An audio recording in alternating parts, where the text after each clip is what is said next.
আসসালামু আলাইকুম। বগুড়া হোন্ডা ও গাড়ি বাজারের আরেকটি নতুন ভিডিওতে আপনাদেরকে সবাইকে স্বাগত। তো আজকে দেখতে পাচ্ছেন বরাবরের মতো আরেকটি আপনাদের মাঝে কিন্তু বাইক নিয়ে হাজির হয়েছি। Yamaha R15M VS7 double channel ABS, একদম ফ্রেশ কোয়ালিটির একটি বাইক।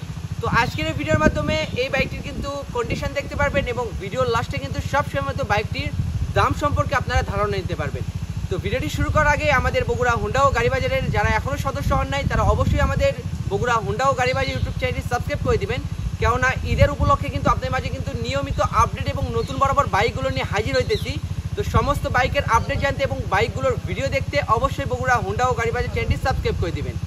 আর ইতিমধ্যে যারা সাবস্ক্রাইব করে দিয়েছেন তাদেরকে তো অসংখ্য ধন্যবাদ। তো চলুন এই বাইকটির বিষয়ে বিস্তারিত জেনে নেওয়া হোক। ভিউয়ার্স, প্রথমে আপনাদেরকে একটু বাইকটির সাইড থেকে দেখাইতেছি। তো বেশ কিছুদিন যাবত আপনাদের মাঝে কিন্তু Yamaha R15 Indonesian black bike নিয়ে আসছিলাম 3-4টা, এবং ইয়ামাহা R15M ইন্দোনেশিয়ান বাইকগুলো নিয়ে আসছি। কিন্তু BS7 বেশ কিছুদিন যাবত উঠানো হয় নাই বিদায় অনেকজনেরই চাহিদা যে একটু BS7 বাইক নিয়ে আসার জন্য। তো আজকে কিন্তু একদম একটা সুপার ফ্রেশ কোয়ালিটির বাইক নিয়ে হাজির হয়েছি। তো যদি একটু সামনে থেকে লক্ষ্য করেন, সামনের যে ভাইজার গ্লাসটি আছে এটা কিন্তু অরিজিনাল এবং বাইকের সঙ্গে, এবং লুকিং গ্লাসগুলো কিন্তু একদম ফ্রেশ পেয়ে যাইতেছেন। বাইকের কিন্তু লুকিং গ্লাস দেখলে বোঝা যায় যে কোনো এক্সিডেন্ট হিস্টোরি বা বাইকের কোনো কিছু আছে কিনা। পুরো লুকিং গ্লাসগুলোই কিন্তু একদম ফ্রেশ। হেডলাইট এবং বাইকের যে সামনে থেকে যে ফ্রন্ট সাইডটার শেড আছে সেটা কিন্তু পুরোটাই ফ্রেশ, এবং মাড গার্ড থেকে শুরু করে পুরো বাইকে কোথাও কোনো আমরা একটা বিন্দু পরিমাণ স্পট পাই নাই। এবং বাইকের ডিস্কগুলো যদি লক্ষ্য করেন টোটালি ফ্রেশ পেয়ে যাইতেছেন। ABSগুলোও কিন্তু একদম সব সময় কাজ করে, আপনারা যখনই যেভাবে ইউজ করবেন একদম নতুনের মতো সার্ভিস পেয়ে যাবেন। এবং আপনাদেরকে যদি একটু সামনের চাকার বিটগুলো দেখায়, একদম নতুনের চাকা যেরকম থাকে শোরুম থেকে বের করলে ওই রকম বিট পেয়ে যাইতেছেন। এবং চাকার রঙগুলো কিন্তু একদম গভীরভাবে এখনও আছে, যেহেতু একদম সুপার ফ্রেশ বাইক। আর আমরা কিন্তু যে কাস্টমারটি থেকে বাইকটি পারচেস করছি তার কিন্তু আরও 2-3টা বাইক আছে, তো সে নিজে বলছে। তো সেজন্য কিন্তু এই বাইকটি সবসময় তিনি ইউজ করতো না, সেজন্য একদম সুপার ফ্রেশ অবস্থায় আছে বাইকটি। এবং বাইকটি যদি আপনাদেরকে ওপর থেকে ফুয়েল ট্যাঙ্কের গ্লেসটা দেখায়, টোটালি কিন্তু শোরুমে যেরকম থাকে ইনশাআল্লাহ আমাদের কাছ থেকেও সেম মিলে পেয়ে যাবেন। মাঝখানের এটা হইতেছে শেডটি গ্লোসি কালার, এবং এগুলো হইতেছে সিলভার এডিশন বাইক। এবং গাড়ির যে ফুয়েল ট্যাঙ্ক বলেন, ব্যাক সাইড বলেন, ফ্রন্ট সাইড বলেন, একদম সুপার ফ্রেশ। এবং বাইকের যদি চ্যাসিসটাও আপনারা লক্ষ্য করেন দেখেন টোটালি ফ্রেশ আছে, কিন্তু এই চ্যাসিসের রং বেশিরভাগ উঠে যায়, পাদানিগুলো, তারপরে ইঞ্জিন কন্ডিশন একদম ফ্রেশ। এবং ব্যাক প্যানেলও কিন্তু আপনারা অরিজিনাল বাইকের সঙ্গের সিট প্যানেলটা পেয়ে যাইতেছেন। এবং পেছনের অ্যাঙ্গেল থেকে যদি আপনাদেরকে দেখায় তাহলে কিন্তু দেখলেই বুঝতে পারবেন 4টা সিগন্যাল লাইটই অরিজিনাল অবস্থায় আছে। যারা আর কি বাইকের বেশিরভাগ মডিফাই করে বা বাইকগুলো অন্যরকম করে ফেলে তারা কিন্তু সিগন্যাল লাইটগুলো চেঞ্জ করে।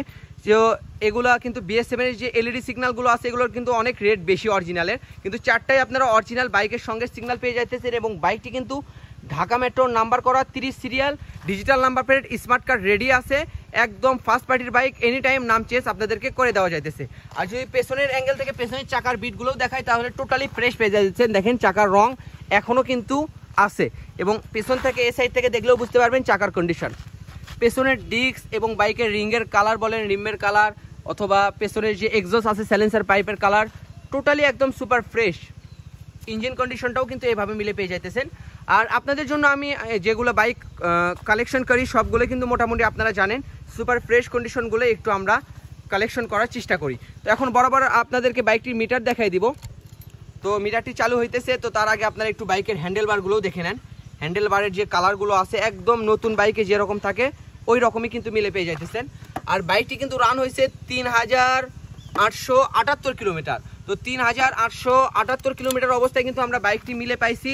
তো সব ভিডিওর মতো এই ভিডিওতেও আমি একই কথাই বলে দিতেছি, আপনারা আমার কাছ থেকে নেন আর বাইক থেকে নেন, সেকেন্ড হ্যান্ড বাইকের কোনো সময় মিটার দেখে ক্রয় করবেন না, কেননা মালিক পক্ষ বলেন মাঝখানে যদি মিডিয়া পক্ষ থাকে তাহলে কিন্তু মিটার বেশিরভাগই ট্যাম্পারিং বা কম বেশি করা হয়েই যায়। তো সেজন্য আপনাদেরকে আমি শোরুমে আসলেও বলি এবং ভিডিওতেও বলে দিই যে আপনারা বাইকের ওভারঅল কন্ডিশন, লুকস, বাইকের চাকা, ইঞ্জিন কোয়ালিটি থেকে বাইকটি ক্রয় করবেন।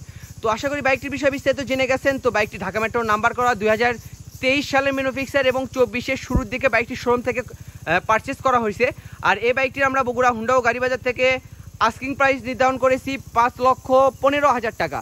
তো BS7 একদম নতুন বরাবর যারা বাইক খুঁজতেছেন তারা কিন্তু এই বাইকটি দেখতে পারেন। 5,15,000 টাকা আমাদের আস্কিং প্রাইস। এবং ঈদের আগে যদি আপনারা পারচেস করেন ঈদ উপলক্ষে কিন্তু অবশ্যই একটা বড় ধরনের আপনাদেরকে ডিসকাউন্ট করে দিব, তার সত্ত্বেও আপনারা বাইকটি দামাদামি করে ক্রয় করতে পারবেন। তো আমার ভিডিও আজকে এ পর্যন্ত। পরবর্তী বাইকের আপডেট জানতে অবশ্যই বগুড়া হুন্ডা ও গাড়ি বাজার ইউটিউব চ্যানেলটি সাবস্ক্রাইব করে দিবেন। দেখা হবে পরের কোনো অন্য ভিডিওতে অন্য কোনো নিউ মডেল আপডেট বাইক নিয়ে।